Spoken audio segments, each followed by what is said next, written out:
I want you to close your eyes for just a moment. Try to remember the heavy, metallic smell of a sun-baked garden hose on a sweltering July afternoon.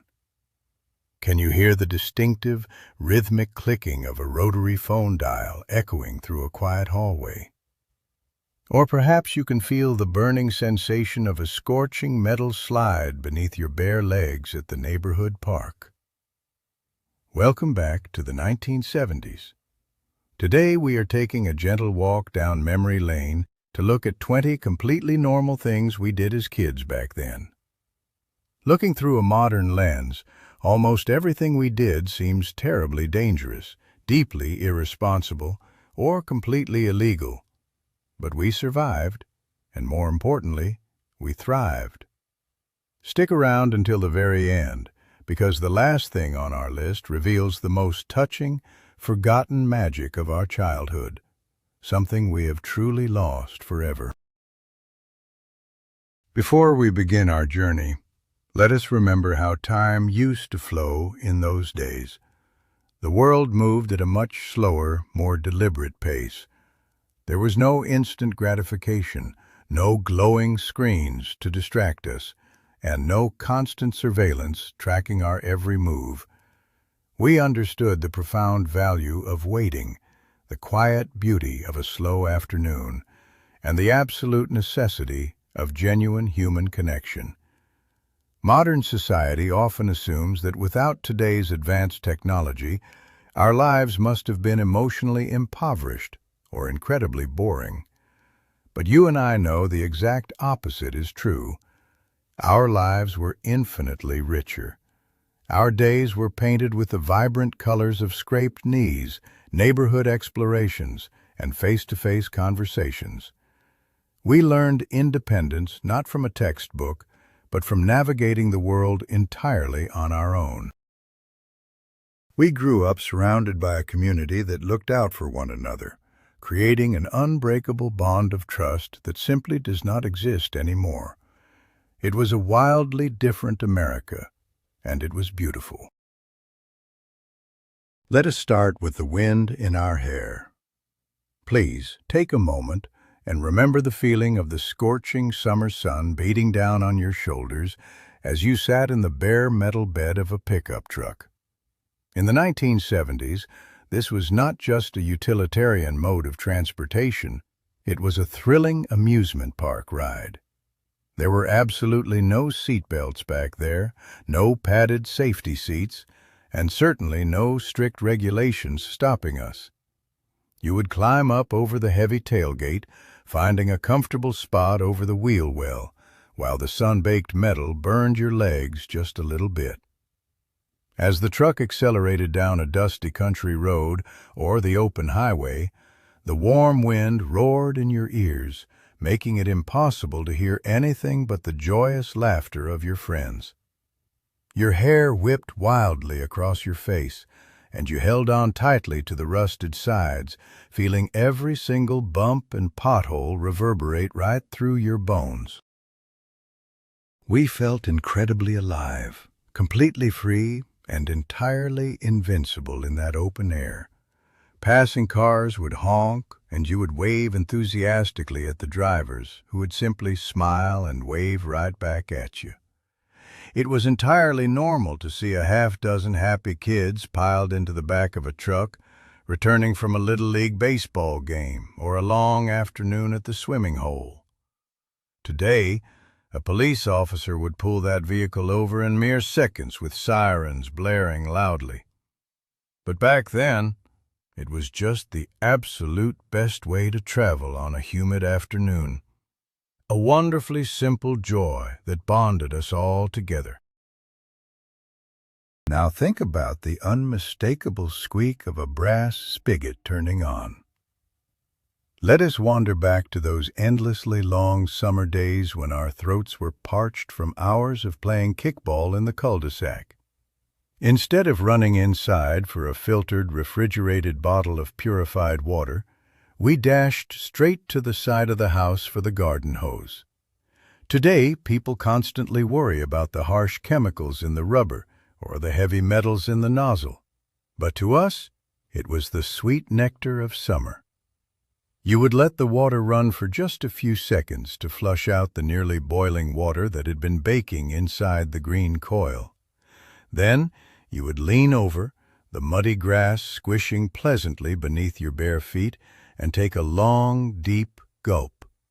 The water always had a metallic, deeply earthy taste, mingled with the distinct aroma of warm rubber and wet dirt. It was beautifully refreshing and instantly restorative. We shared that very same nozzle with all the neighborhood kids, wiping it casually with the back of a sweaty, dirt-stained shirt before passing it along to our best friend. There were absolutely no concerns about germs, bacteria, or sanitation protocols. It was a deeply communal ritual of summer, a shared watering hole for the 10-year-old crowd. It cemented our friendships as we wiped our wet chins, laughed out loud, and ran right back into the heat of the game. And what about the ultimate curfew that governed our evenings? We did not have digital watches with alarms, and we certainly did not have cellular phones buzzing in our pockets with text messages from our parents. Our ultimate authority was the subtle click and gentle hum of the streetlights flickering to life against the twilight sky. Throughout the 1970s, it was entirely normal for children to leave the house immediately after breakfast and disappear into the neighborhood for the entire day. We were out building forts in the woods, riding our bicycles across town, and creating entire imaginary worlds without a single adult looking over our shoulders. As the sun began to dip below the horizon, painting the clouds in shades of deep purple and brilliant orange, a sudden quiet would fall over the streets. The crickets would begin their evening symphony, and then the streetlights would glow with that warm amber hue. That was the universal signal. No matter where you were, no matter how intense your game of hide-and-seek had become, you knew it was time to race home for dinner. The sheer panic of being 5 blocks away when the lights came on was a thrill in itself. It taught us a profound sense of responsibility and time management that no modern application could ever replicate. We lived entirely by the rhythm of the sun and the community infrastructure, bound by an unwritten rule of respect. Let us recall the majestic family road trips in the great American station wagon. Before the era of the minivan or the modern sport utility vehicle, the station wagon ruled the suburban driveways. But the absolute best place to be during a long journey was not in the passenger seats. It was in the very back, the cargo area, affectionately known as the way back. Do you remember climbing over the bench seats to claim your territory on that expansive, flat vinyl surface? There were no seat belts, no airbags, and practically no rules. We would sprawl out completely flat with a pillow and a comic book, watching the highway lines blur into a hypnotic stream.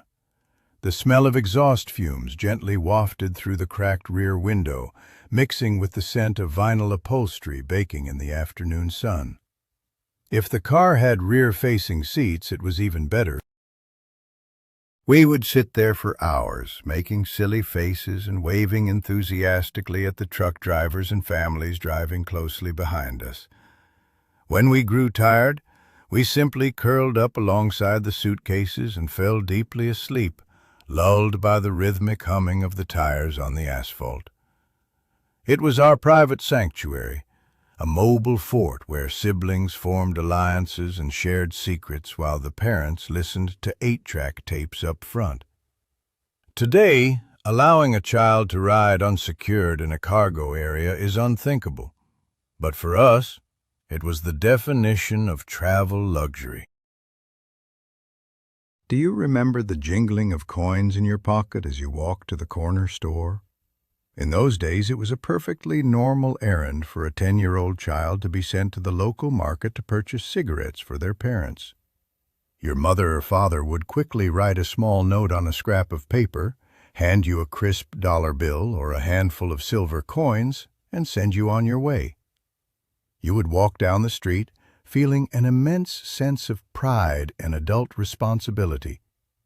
The corner store always smelled wonderfully of fresh newsprint, strong coffee, and peppermint candies.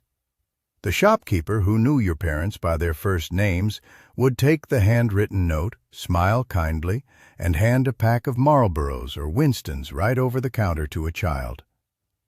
There were no requests for identification, no scanning of driver licenses, and no sideways glances of suspicion. It was a transaction built entirely on community trust. The shopkeeper trusted the note, your parents trusted you with the money, and you took your job very seriously. You would even get to keep the shiny silver change to buy a small paper bag full of penny candy or a cold glass bottle of soda. This simple everyday chore represents a completely vanished era of small-town accountability, where the neighborhood was an extended family that collectively helped raise the children. Let us talk about our magnificent two-wheeled steeds. Before the widespread introduction of safety helmets, knee pads, and reflective gear, we rode our bicycles with fearless abandon. And they were not just any bicycles. They were glorious machines with sparkling banana seats, high-rise handlebars, and towering sissy bars. We would attach old baseball cards to the frame with wooden clothespins, ensuring they flapped loudly against the wire spokes to sound like a roaring motorcycle engine. We rode them everywhere, feeling the wind rushing through our hair, without a single piece of protective equipment on our bodies. We were utterly inspired by the daring leaps of Evel Knievel, so we naturally built our own rickety ramps out of discarded plywood and stacked cinder blocks in the middle of the street. We would pedal as fast as humanly possible, launch ourselves into the warm summer air, and hope for the best.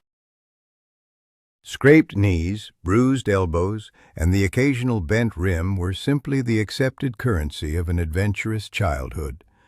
Our mothers would calmly wash our cuts with a stinging brown liquid called iodine, blow on it until it dried, and send us right back outside. The bicycle was our ultimate ticket to absolute freedom.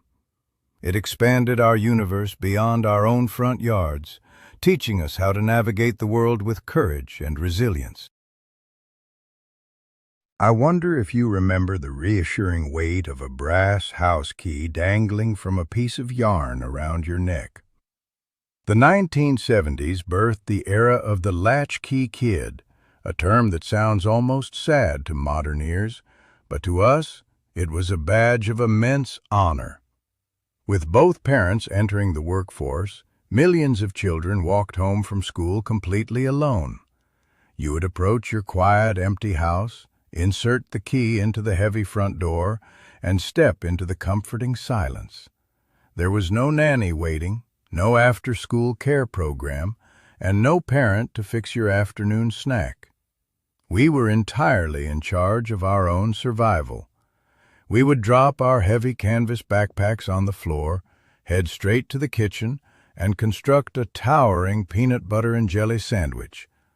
Then we would settle down on the shag carpet in front of the large wooden console television, turning the heavy dial to watch our favorite afternoon cartoons. We knew exactly how to operate the oven.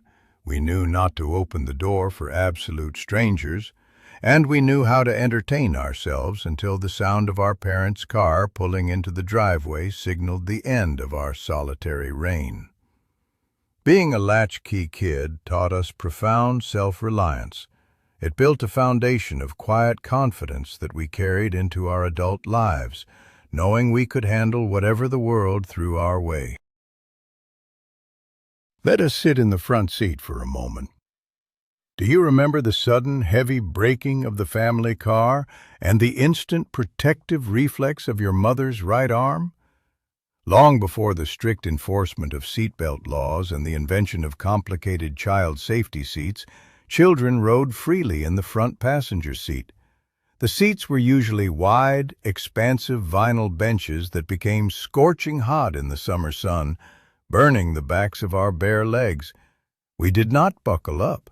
Instead, we relied entirely on the maternal seatbelt. Whenever a dog ran into the road or the traffic stopped abruptly, your mother would slam her foot on the heavy brake pedal while simultaneously throwing her right arm straight across your small chest. It was a lightning-fast reflex of pure love and protection. You would feel the sudden jolt, the solid thump of her forearm against your collarbone, and the reassuring scent of her everyday perfume as she held you firmly in place. It was highly dangerous by today's strict safety standards, but it felt incredibly safe back then. That outstretched arm was a physical manifestation of a mother's fierce dedication. It was a tangible reminder that someone was always watching out for us, ready to shield us from harm at a moment's notice, relying entirely on human instinct rather than engineered safety restraints. We must also talk about the architecture of our neighborhood playgrounds. Today, children play on soft, rubberized surfaces, shielded by colorful plastic structures with gently rounded edges. But in the 1970s, playgrounds were constructed from heavy, unyielding steel, hard iron, and splintering wood, usually resting on a bed of unforgiving asphalt or coarse gravel. The centerpiece was always the towering metal slide. During the long, sunny days of summer, that steep sheet of galvanized steel would absorb the solar heat until it was hot enough to fry an egg. We would climb the steep, narrow ladders, completely fearless, and launch ourselves downward. If you were wearing shorts, the back of your thighs would audibly sizzle against the burning metal, but you never stopped playing. Then there was the heavy metal merry-go-round. We would push it until we were sprinting at top speed, then leap onto the spinning wooden planks, holding on for dear life as centrifugal force tried to throw us into the dirt. We hung upside down from monkey bars that left thick calluses on our small palms. We leaped from swings at the highest point of their arc, aiming for the longest jump in the gravel. Those dangerous, blistering playgrounds did not just entertain us. They taught us vital lessons about physics, personal limits, and how to fall down and get back up again without crying. Speaking of dangerous play, do you remember the heavy thud of a lawn dart striking the earth? At every family barbecue, neighborhood picnic, and summer holiday gathering, a game of jarts was absolutely essential. For those who might have forgotten, lawn darts were essentially massive, brightly colored, aerodynamic projectiles with incredibly sharp, heavy, solid metal tips. The entire objective of the game was to stand a considerable distance away and hurl these heavy spikes high into the sky, hoping they would land inside a plastic ring resting on the grass.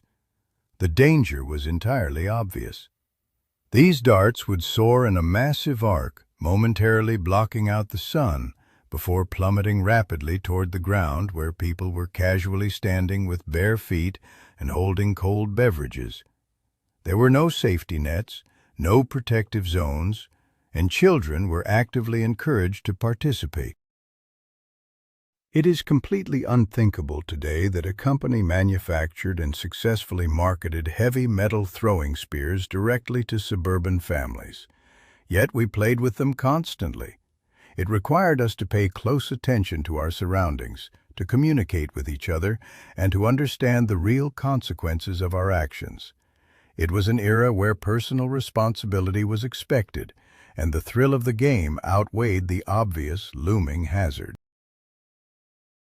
Let us recall another lost form of transportation.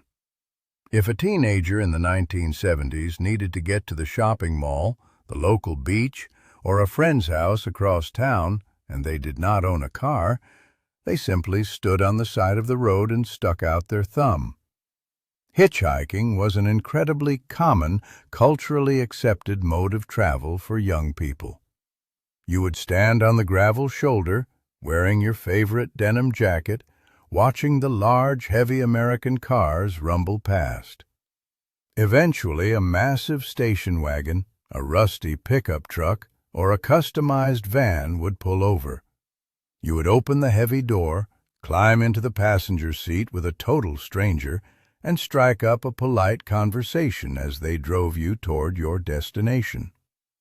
Parents knew their teenagers were hitchhiking, and while they offered mild warnings, it was generally considered a practical solution to a logistical problem. It represented a profound level of societal trust.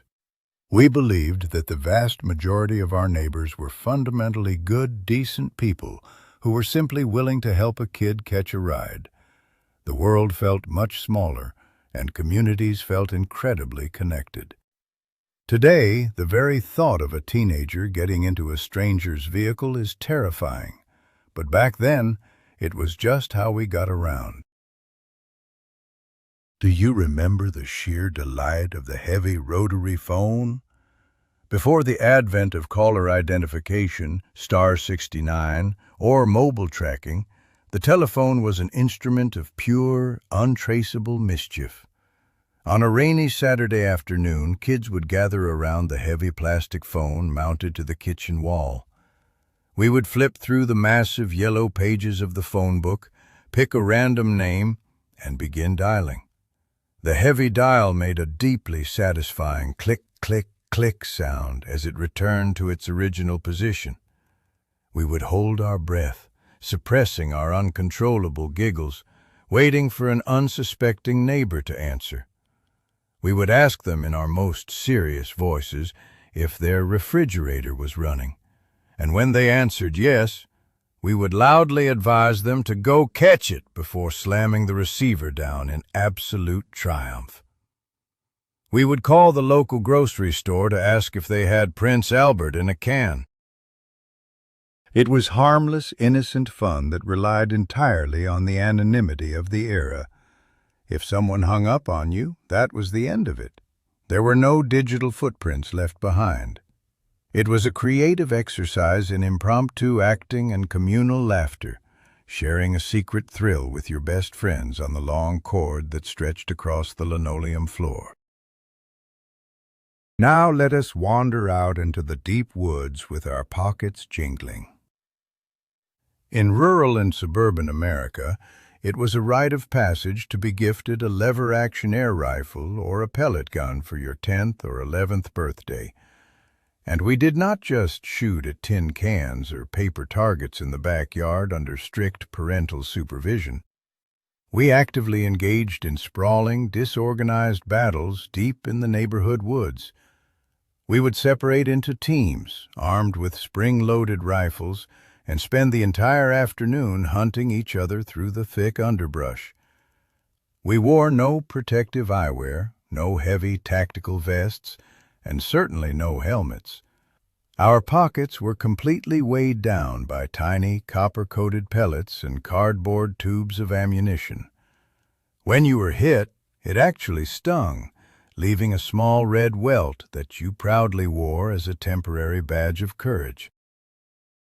But more importantly, we were out in nature, entirely unsupervised, learning how to navigate the terrain, build camouflage forts out of fallen branches, and settle our own disputes without running to a parent. It taught us conflict resolution, the importance of fair play, and the boundaries of physical endurance. We were creating our own grand adventures, far away from the watchful eyes of any adult. We must not forget the crisp, magical air of a 1970s October. Halloween back then was a completely different beast.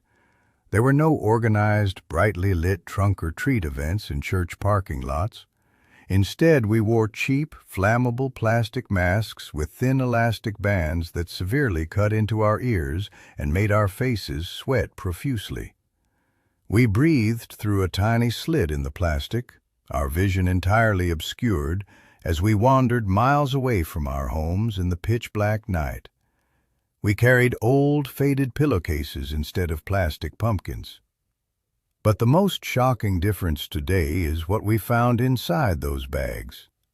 Our neighbors did not just hand out sealed, commercially produced candy bars. They proudly gave us homemade treats.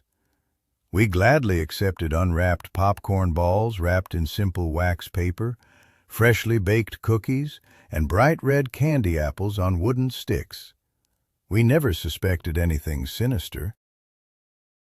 We brought our massive haul back home, poured it entirely out onto the living room carpet, and ate the unwrapped goods without a single thought of danger. It was an era where you genuinely knew your neighbors, where community generosity was accepted at face value, and where the darkest night of the year felt wonderfully safe and welcoming. Let us take the wheel for a moment. One of the most thrilling, completely illegal experiences a child could have in the 1970s was steering the family car. If you were driving down a quiet, dusty country road, or perhaps navigating a long gravel driveway on the way back from fishing, your father would suddenly look over and ask if you wanted to drive.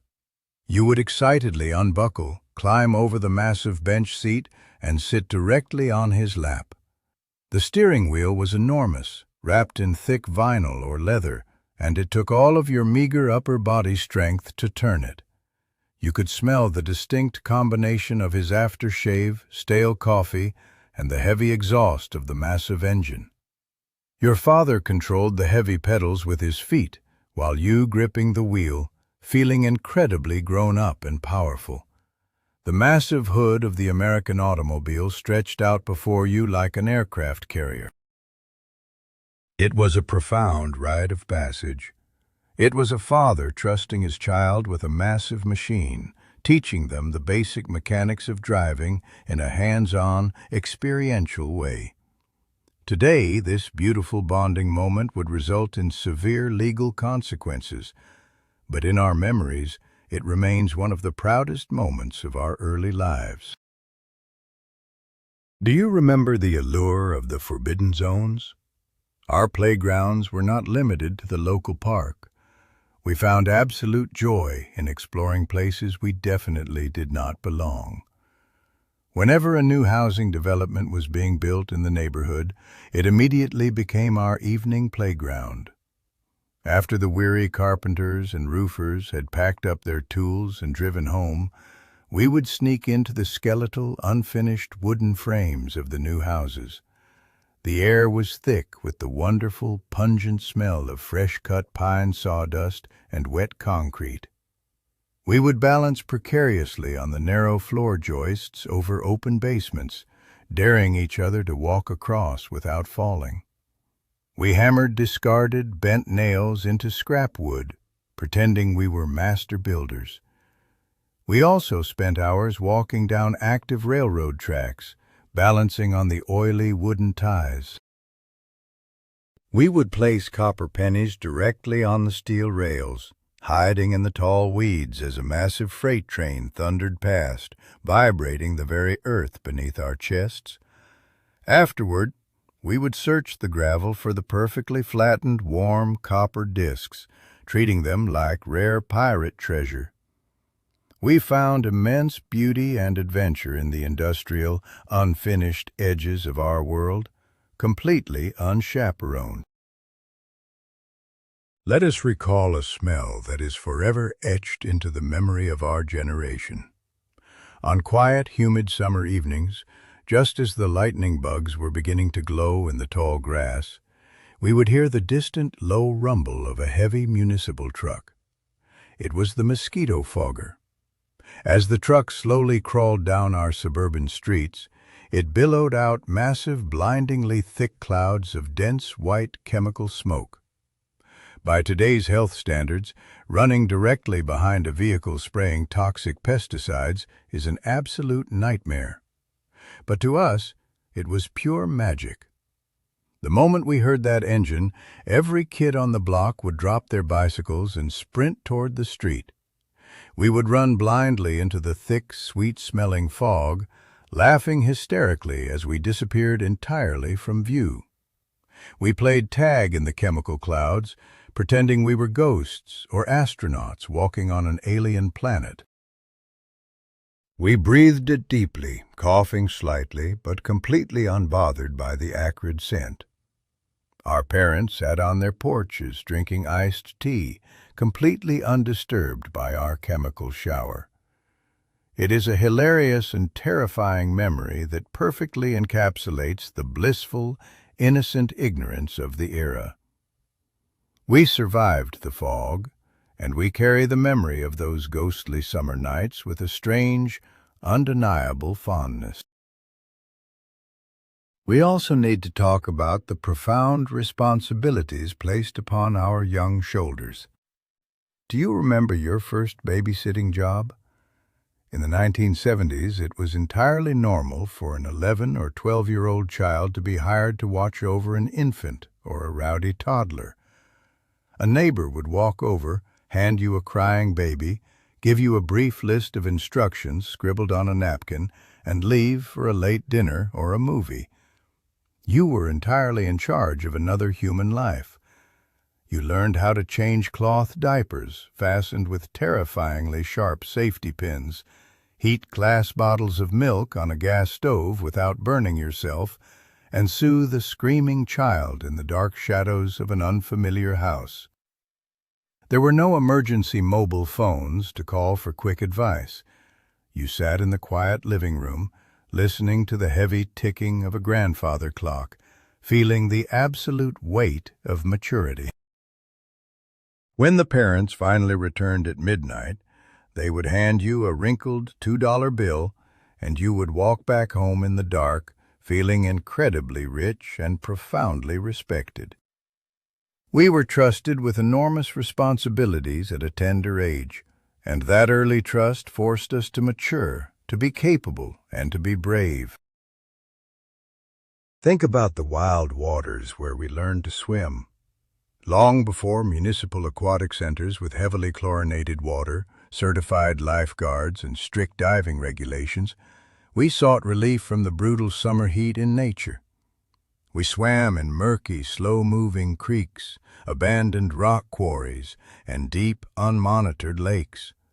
There was usually a massive, frayed rope tied securely to a thick oak branch hanging precariously over the dark water.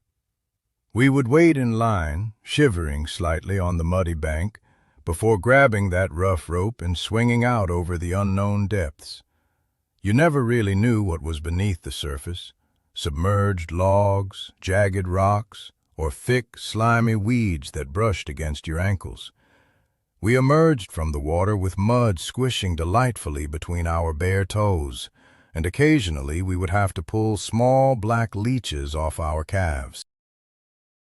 We dried ourselves by lying flat on sun-baked boulders like lizards, completely unsupervised for hours on end. It was dangerous, wild, and incredibly pure. We learned to respect the powerful currents of a river and the chilling depths of a quarry pond. We watched out for each other because there was no adult blowing a whistle from an elevated chair to save us.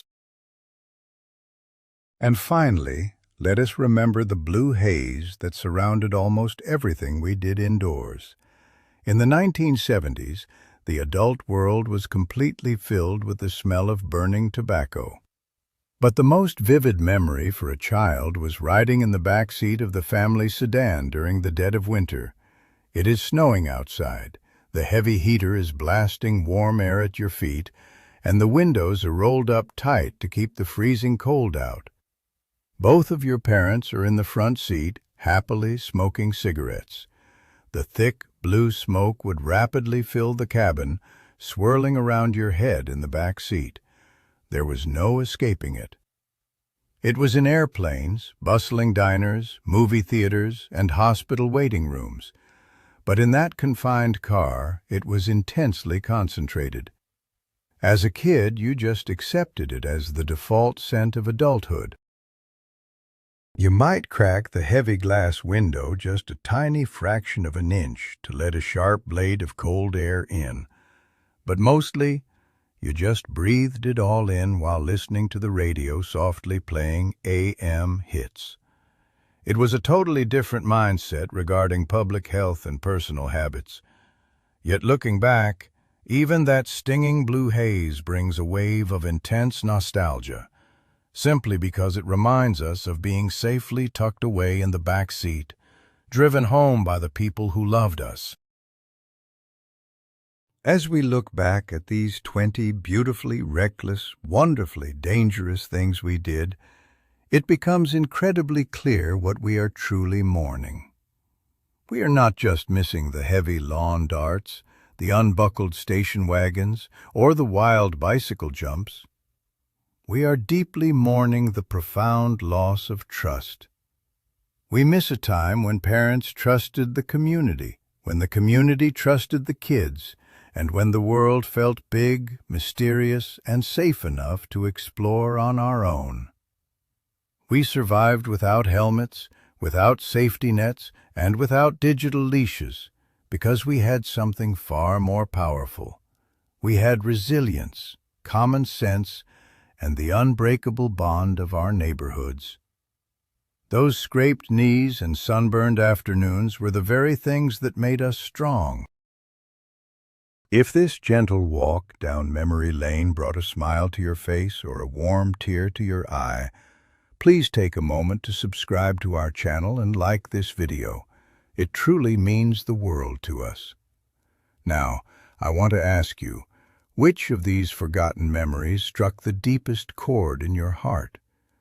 What was the most dangerous, beautiful thing you did as a child that would be completely forbidden today?